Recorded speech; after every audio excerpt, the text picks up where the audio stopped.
All right, here's an in the field report, and you're not going to want to miss the story on how I harvested this buck right here. I'm KJ. You found the right place. We go all over this little blue orb, sharing stories and tactics about chasing wild game. Now, let's get on the hunt. That's a field report. Welcome in, all you gun talk hunters. I'm your host, KJ, and today's episode is brought to you by Hodgdon Powder, Ruger Arms, Range Ready Studios, and Remington Ammo. All right, this is an in the field report. I'm obviously in the studio because one, my audio sounds nice and crispy, and it looks great in here, and it's air conditioned, mostly heated because it's cold right now. But later on, we're going to jump out to the fields of western Oklahoma, and we're going to have a brief discussion with my buddy Jacob Stolzle about his experience hunting out in Oklahoma. And I'm going to tell you right now, we had bucks jumping fences over the top of us at 8 feet. We had that happen a couple of times. But I really want to talk about my experience out in Oklahoma, and I'm going to give you a quick rundown, and then I'll send it out into the field. Okay. I'm gonna rant a little bit right now, and it's probably gonna sound insensitive, but I have a process. Here's my process. During the firearm season, I spend that time with my boys out in Oklahoma. My two sons, they're 17 and they are 11. And that's my week with them. I did not get that this year. And this is going to sound so bad, and if my family members are going to be listening this, I'm going to tell you right now, I loved having you in town and it was awesome. We had Thanksgiving. I haven't had a Thanksgiving at home in, let's call it, I don't know, 7 years, maybe 8 years. I mean, it has been a long time since I've been home for Thanksgiving. That's just not something our family does. Not saying anything bad about people that do that. Thanksgiving is a very joyous time. It's bringing family in. You're thankful for all your family, as am I. But I didn't get my week with my boys, and that kind of bothers me a little bit. But I went out and I took them out, and it was a great time. I took them out over a couple of days after Thanksgiving, over the weekend, because I had to get them back to school. See, they're only out of school that week, and so I've got to. That's my time to spend with my boys. But so we go out there and have a great time. It's all about the boys. It's rifle season. As things played out, I think it was probably the buck that I showed in the intro. That buck was. I think I saw him in season, and I almost got a shot on him with my youngest, my 11-year-old, because my 17, he's at the age now where he's going and doing his own thing and setting in his own spots, that kind of deal. Uh, but both boys got one. My oldest son, he had shot one in youth season, and here's a heads up for all you dads out there, all you moms out there that are helping your kids become outdoorsmen. If they shoot, no matter the outcome, go look for the animal. Go give it a look because it was raining, bad conditions. He thought he misranged it. He said, I shot, the deer ran off, and I missed. I know I missed. He's just 100% sold that he missed it. Well, lo and behold, he did not miss it. He did not miss it, and it was a fantastic deer. It's a great deer, and it died within 200 yards of where he had shot. So made a great shot on it, and he knew he missed. I asked him all the questions. Hey, what did you see? How did the shot feel? Were you shaking? And he's saying, oh, I don't know. I don't know. Like I missed. I know I missed. Hey, do your due diligence. Go follow up. But we ended up finding his buck. Great buck. He's got it. Um, and then my youngest shot one. Great deer. So then I drove him back to Oklahoma and then, did the Thanksgiving thing. And then on Thanksgiving, the day after Thanksgiving, drove back to Oklahoma with a good buddy, Jacob Stolzle, who you'll hear from here in a little bit. Uh, Went out to do my own bit of hunting, and this is this was it was a great time in the field. The rut was kind of in. I found it to be kind of almost in all three stages because I saw bucks seeking. Younger bucks were definitely seeking. Uh, then we've got deer in lockdown phase, and those were the typical bigger bucks that were in lockdown. And then some bucks were just kind of chasing. They were kind of pushing does and stuff like that. Uh, but the story on this guy, I'm gonna deliver that real quick. The night before I harvested this one and shot this one, uh, I missed a deer at 300 yards, a chip shot. This was an easy shot, a shot that I can make typically in my sleep. I found every excuse I could to say, like, this is why I missed. Overall, I missed this deer because of my own uh, shortcomings when it comes to like slowing down.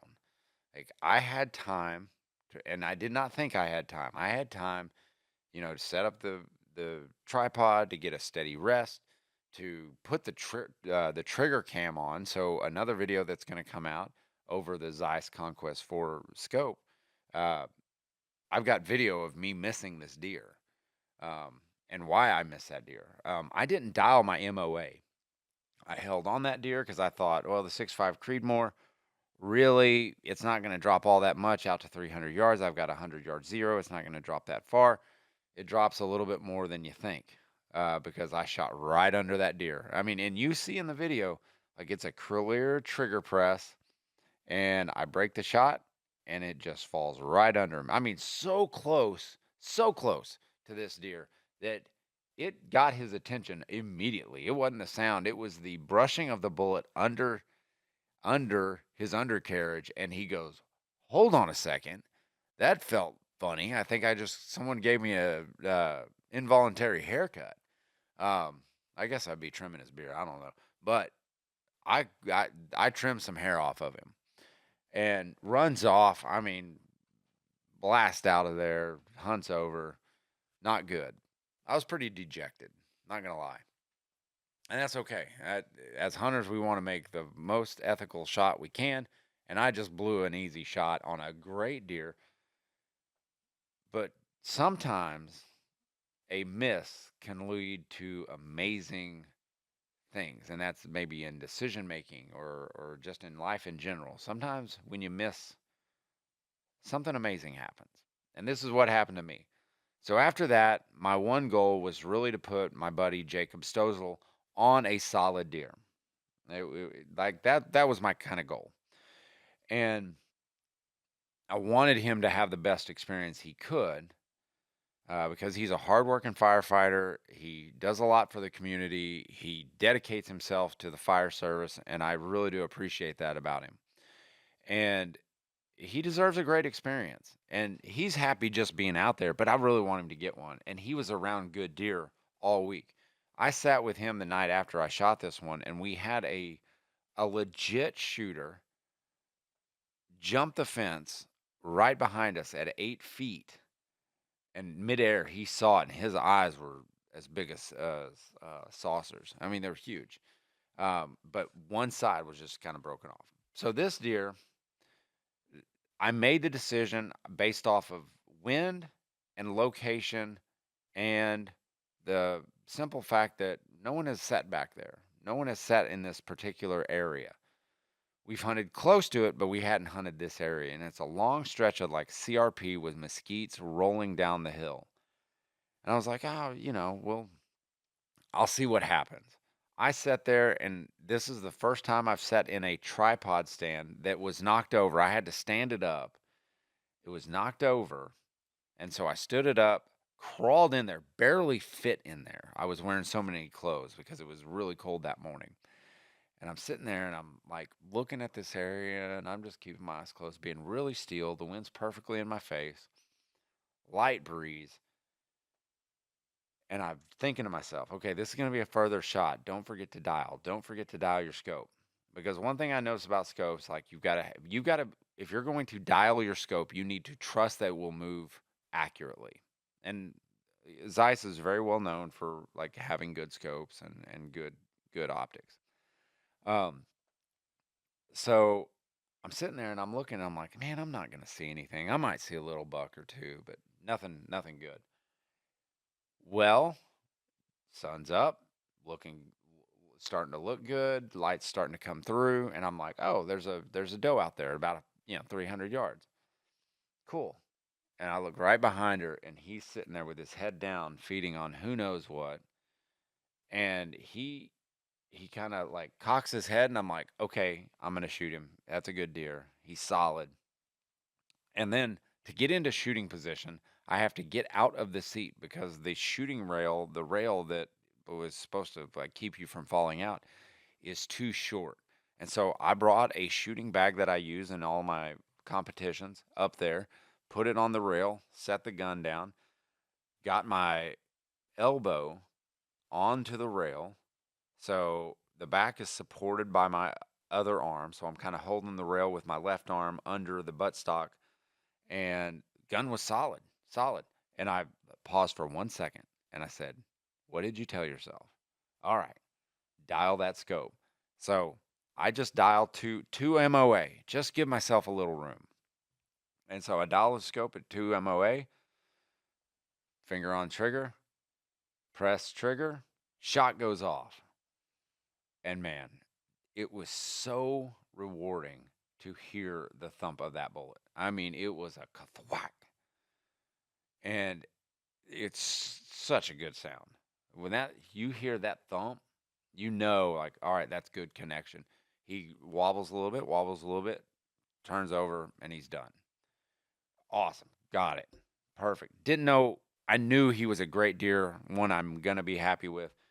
And like I told my buddy, I was like, hey, I just put one down. He's solid, but I'm gonna take care of him in the field. Well, when I got down to him, I was like, oh my gosh, like he's a little bit bigger than I anticipated. Still, I cleaned him in the field, dressed him out in the field.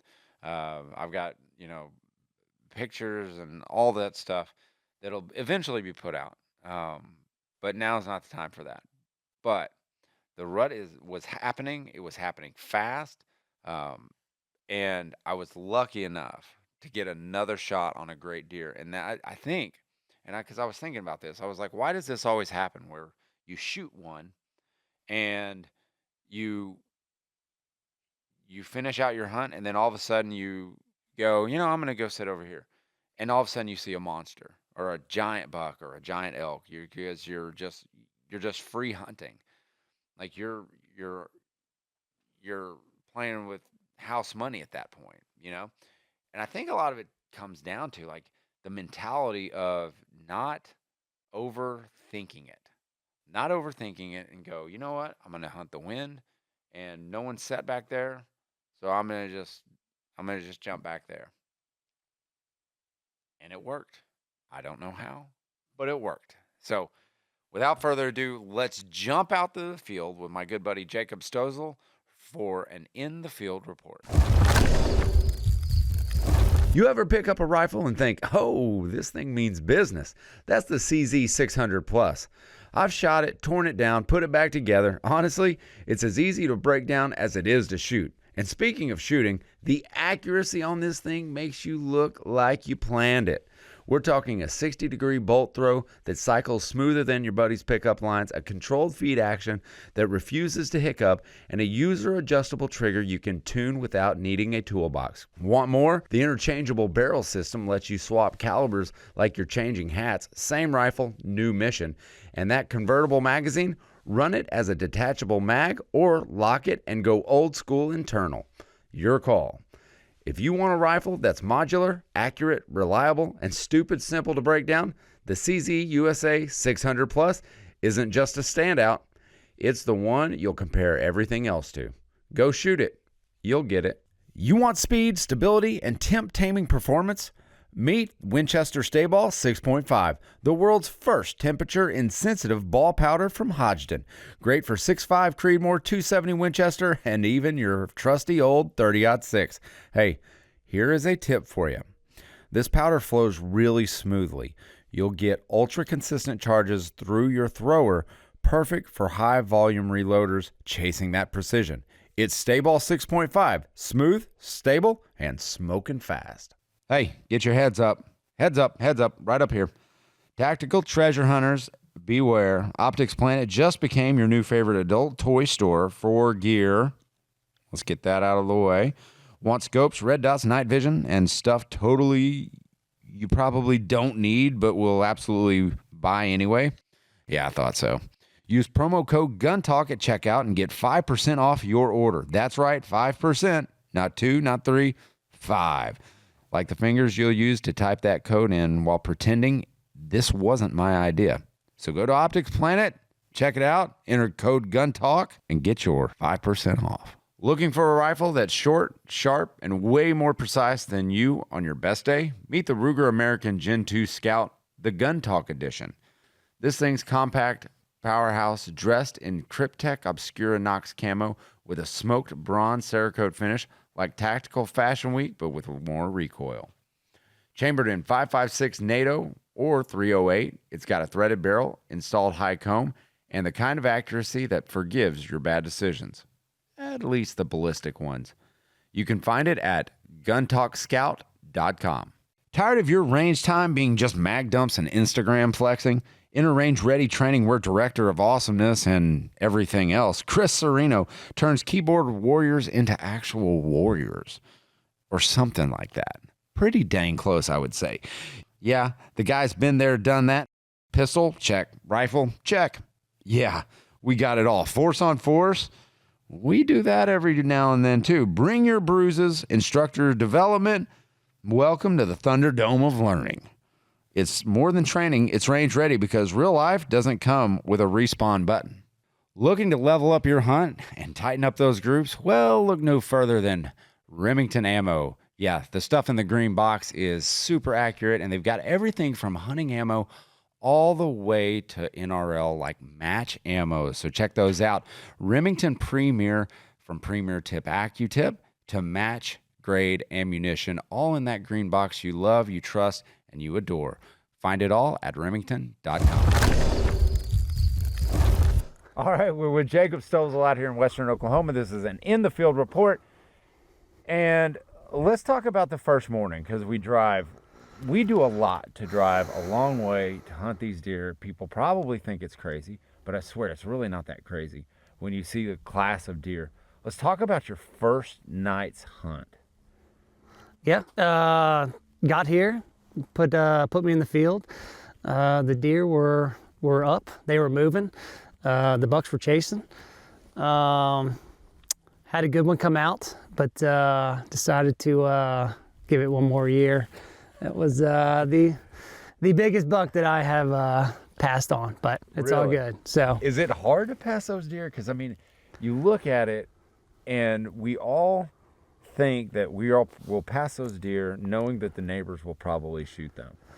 Yeah, but you let me come out here and hunt all the time, so I felt like it was the right thing to do. And next year it's going to be it will be big. It's going to be a great deer because he was really tall. So what were his mannerisms and what you saw in the field? Because I find that like bucks typically headed into food, like the more mature deer, like they typically are a little bit weary of going out into open spaces. Yeah, that mature buck, he stayed on the tree line, and he did not move. He didn't budge from there. All the smaller bucks were chasing in the field, but nope, he stood there. He did not come out. So, but yeah, he just hung back, watched all the little ones. That's the sign of a mature buck, when you're sitting there and you're watching a deer, and he's sitting and he goes, you know what? I'm gonna see what happens and how this plays out. See if any of my buddies get shot, and then I'll just duck back in. That's how they get older. But what has been your feel? Because we've been out here for almost a week. I mean, we've been out here for about 5 days. Yeah. What are you seeing as far as a deer? And this is like December 1st, December 2nd time frame that we're giving you this report. So by the time people get it, likely the rup's going to be shut down. But what are you seeing, like, movement wise? I mean, the bucks are up and moving, especially the young ones. You know? But no, the deer, they're moving. We see them. We've been seeing them all day. Driving in and out, they're on their feet. But the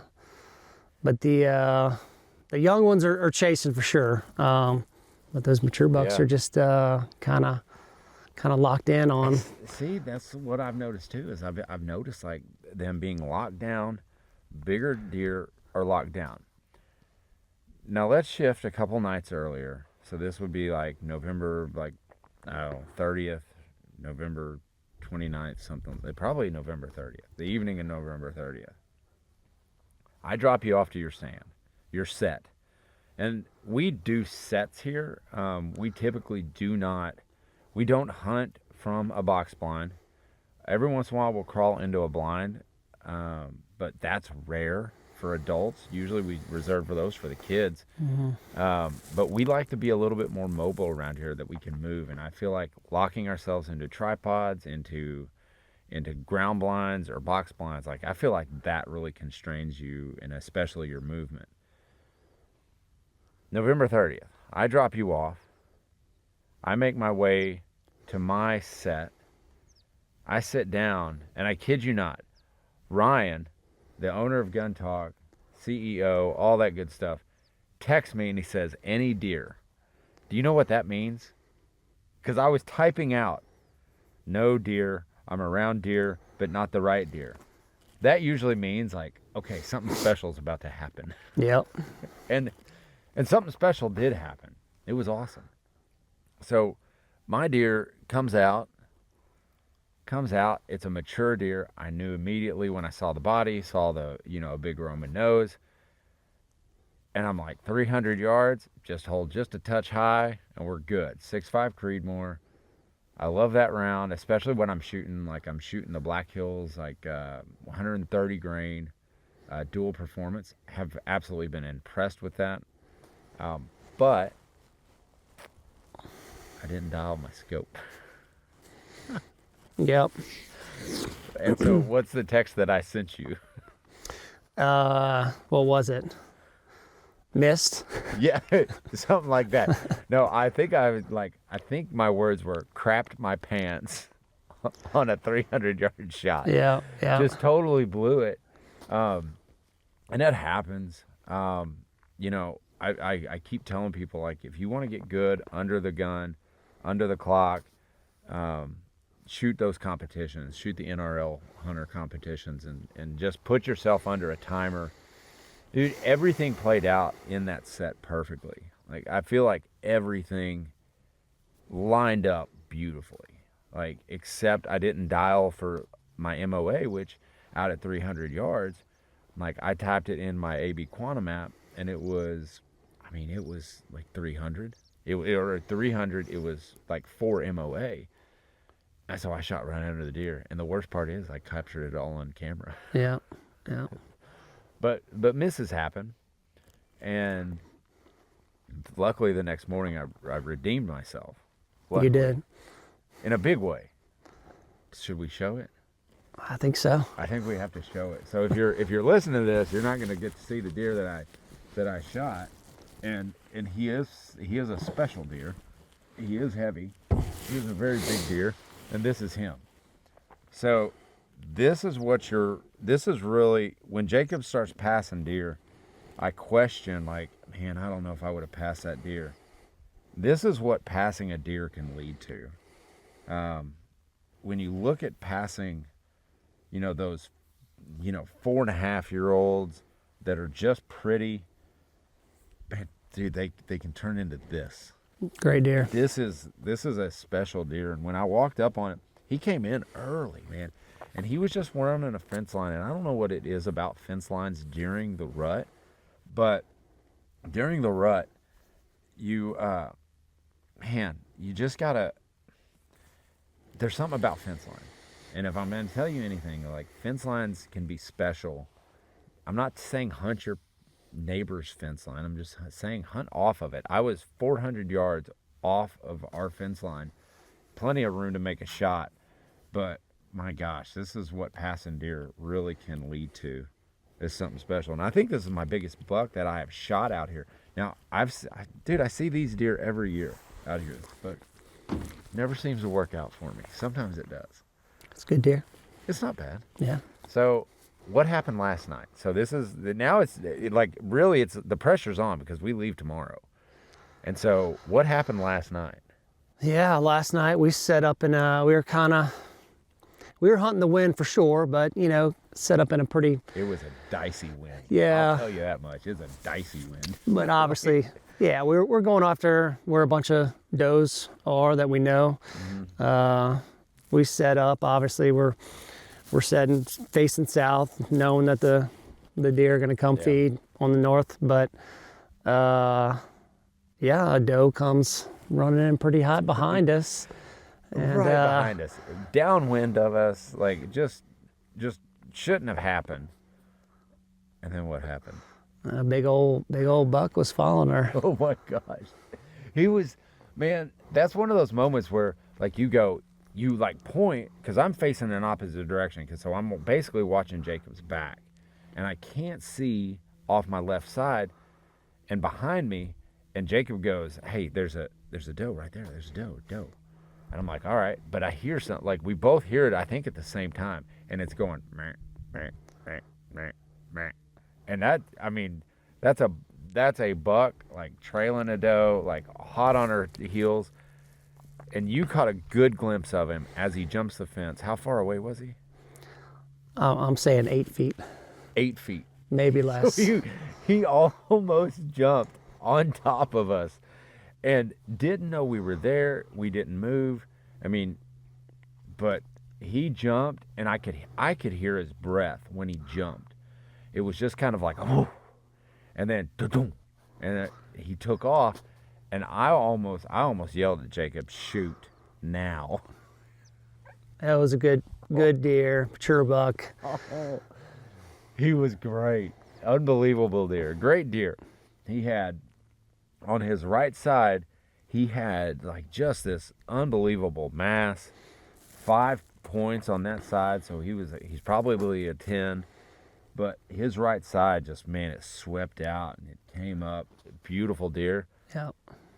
But didn't have the left side. He didn't have a left side. He forgot it at home.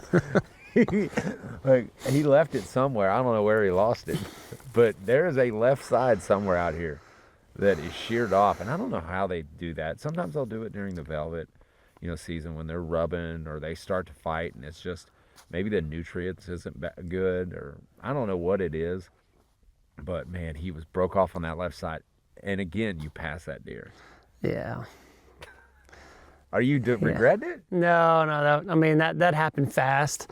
We could have made it happen. Oh yeah. But no, he needs to get that other side back. If he gets that other for next year, there's going to be 2 monsters out here rolling. Yeah. It was an exciting hunt. We had a lot of good experiences, but I will end with this. Like, Jacob did the right thing passing on that deer, because when you and I will give him problems I'll give him heck for it, just because we're buddies. And because I know he means well and he wants to like do the right thing, and he wants to be invited back. And so when you're looking at that and you're out in the field and you're like, and he passed, that deer's probably the biggest deer he would ever shot. He's for sure the biggest one he's ever passed and let walk. But I think he did right, because next year that buck can absolutely turn into something like this. Like it 100% can turn into just an absolute hammer of a deer. So that's it for me, Gun Talk Hunters. You know the drill. Keep those muzzles pointed in a safe direction and always be on the hunt.